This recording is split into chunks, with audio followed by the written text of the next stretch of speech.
जय हिंद दोस्तों। राहुल गांधी अपने इंटरनेशनल टूर पे भारत देश के सम्मानित प्रधानमंत्री मोदी जी के कार्यकाल को लेकर के हमेशा तीखी टिप्पणियां करते हैं और ये कहते हैं कि भारत में लोकतंत्र खतरे में है, संविधान बदल दिया जाएगा।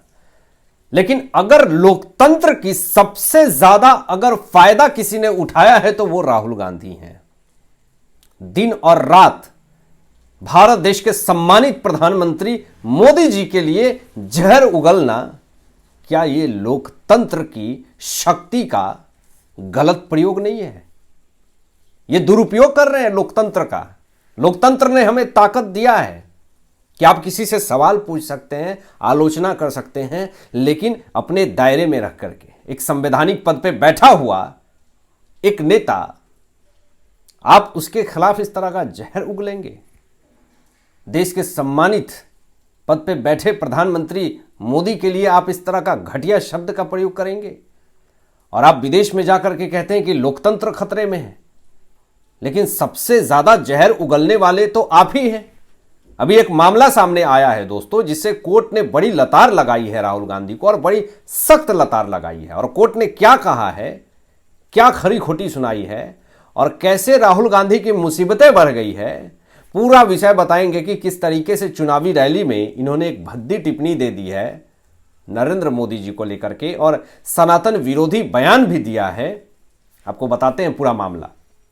दोस्तों, बिहार में विधानसभा चुनाव को लेकर के चारों तरफ प्रचार प्रसार हो रहे हैं। पिछले दिनों राहुल गांधी जो हैं वो बिहार में आए थे और तेजस्वी यादव से भी मुलाकात करी थी, और लोगों ने ये कयास लगाए थे कि कांग्रेस जो है वो पूरी तरीके से अच्छा खासा यहाँ पे अपना वोट बटोरेगी, अच्छा खासा सीट यहाँ पे प्राप्त करेगी। लेकिन अब तो ये लहर है, और खुद आरजेडी के नेता ही ये बात कह रहे हैं, तेज प्रताप यादव ने भी ये बात कही है कि बिहार विधानसभा चुनाव के बाद कांग्रेस का नामो निशान बिहार से मिट जाएगा। अब जब चुनावी रैली कुछ दिन करते हैं और सीधा ये कोलंबिया चले जाते हैं, किसी को अता पता ही नहीं होता है। सब पूछते हैं अरे राहुल गांधी कहाँ गए, अरे पता ही नहीं कहाँ गए। इनके जो इन्फॉर्मर हैं वो भी नहीं बता पाते हैं। अब दोस्तों, यहां पर अचानक ये वापस आते हैं, और आने के बाद इन्होंने किया क्या, ऐसा जहर उगला है, ऐसी बात कही है जिससे कि पूरा देश थूक रहा है। ऐसी बात कही है। और आप इतना तो सोचेंगे ना कि आप जिसके खिलाफ बात कह रहे हैं वो आपके पिता की उम्र के हैं। जरा सा भी शर्म लिहाज नहीं है। औजार शब्द का प्रयोग कर रहे हैं, ये अडानी का औजार है। आप बताइए कितने नीच सोच, नीच शब्द है। भारत में अलग तरीके से ये स्पीच देते हैं जब भी किसी दूसरे देश में होते हैं या फिर किसी अलग राज्य में होते हैं, तो वहां पे ये कहते हैं कि अडानी के ये बहुत अच्छे करीबी हैं, अच्छे दोस्त हैं, रिश्तेदार हैं, न जाने क्या क्या कहते हैं ये। लेकिन बिहार में आते ये कहते हैं कि अडानी के औजार हैं। अब आप इसी से अनुमान लगा सकते हैं कि ये कितनी निचली मानसिकता है। अभी यही नहीं, इन्होंने और ऐसे दो घटिया बयान दिए हैं जिस कारण से मामला कोर्ट में चल गया है, मामला दर्ज हो गया है।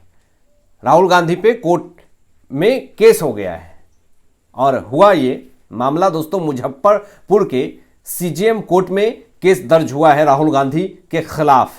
और शिकायतकर्ता जो है वो वकील सुधीर ओझा ने केस किया है।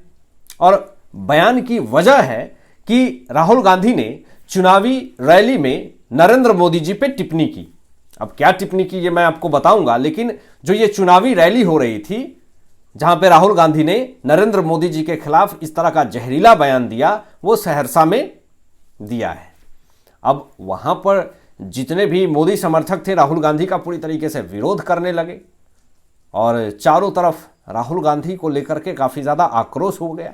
अब हुआ ये दोस्तों कि खुद तो राहुल गांधी अपनी वोट नीति से जनता के उस प्यार को नहीं प्राप्त कर पा रहे हैं, तो अब इनकी जो चारों तरफ, जो जैसा मोदी जी का चारों तरफ एक वर्चस्व है, आप उसको वर्चस्व नहीं कहें, आप उसको प्यार कहें, जो चारों तरफ है, वो किसी के ऊपर दबाव बना करके नहीं है कि मुझे प्यार करो, मुझे सम्मान दो, लेकिन राहुल गांधी किसी को डिफेम करके, बदनाम करके प्यार प्राप्त करना चाहते हैं।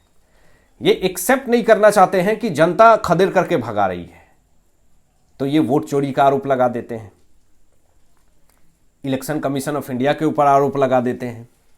अब सहरसा के अंदर चुनावी रैली में इन्होंने ये कहा कि मोदी जी जो है वो वोट के लिए कुछ भी कर सकते हैं। उन्होंने ये कहा, राहुल गांधी ने, कि मोदी मंच पर डांस भी कर सकते हैं, नाच भी सकते हैं, ड्रामा भी कर सकते हैं।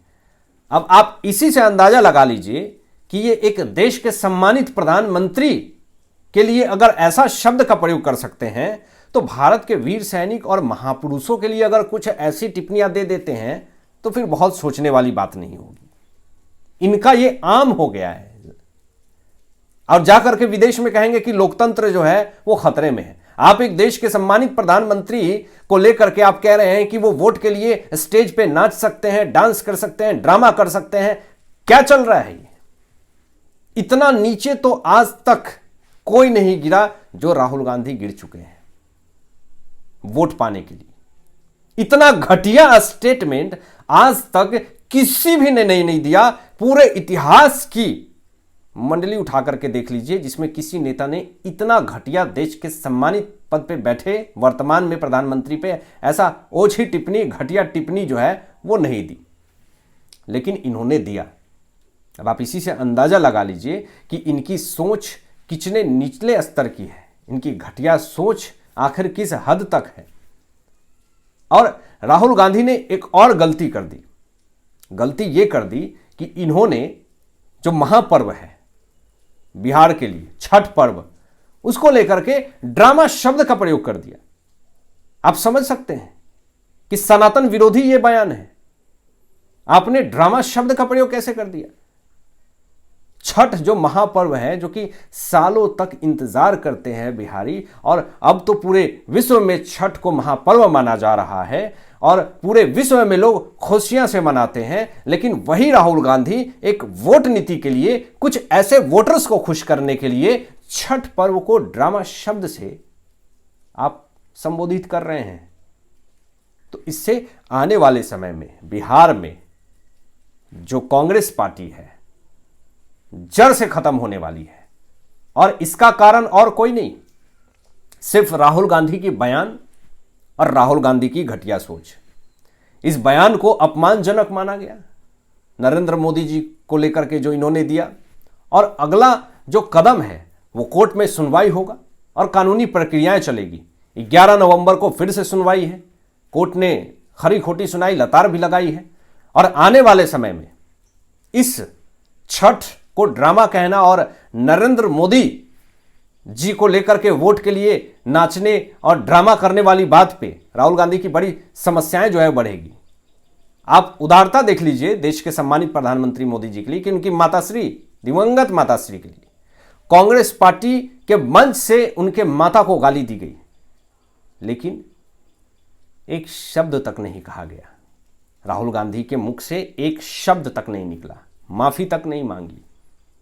अब तो टिकट भी दे रहे हैं जो नरेंद्र मोदी जी को गालियां देते हैं। तो आप इसी से मानसिकता बना लीजिए कि जो देश के सम्मानित पद पे बैठे नेता की इस तरह का सम्मान कांग्रेस पार्टी करती है, अगर वो सत्ता में आ जाएगी तो जनता का कितना सम्मान करेगी, आप इसी से अंदाजा लगा सकते हैं। हालांकि आपकी क्या सोच है इन तमाम विषयों पे अपनी विचार व्यक्त कीजिएगा, और मिलते हैं लेटेस्ट ब्रेकिंग एनालिसिस के बाद। तब तक अपना ध्यान रखें, ख्याल रखें। सत्यमेव जयते। जय हिंद।